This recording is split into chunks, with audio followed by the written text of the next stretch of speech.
नमस्कार, आपण पाहताय लोकराज्य न्यूज 24। पाहुयात महत्त्वाची बातमी।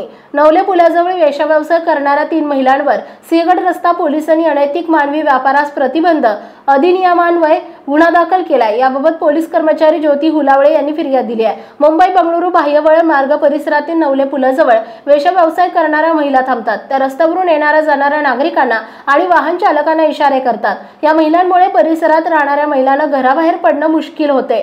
अनेक वेळा काही अंबच शौकीन या महिलांमुळे रहिवासी महिलांच्याही मागे पुढे फिरत असतात। या त्रासाला कंटाळलेल्या नागरिकांनी पोलिसांकडे तक्रारी केल्या होत्या। त्यानंतर पोलिसांनी नवले पूल परिसरात थांबणाऱ्या 3 महिलांना ताब्यात घेऊन त्यांच्या विरोधात गुन्हा दाखल केलाय। पोलीस निंबाळकर अधिक तपास करतायत। महाराष्ट्रातील महत्त्वाच्या आणि ताज्या बातम्या पाहण्यासाठी आजच आमच्या लोकराज्य न्यूज 24 न्यूज चॅनलला YouTube वर सबस्क्राइब करा आणि बेल आयकॉन प्रेस करा।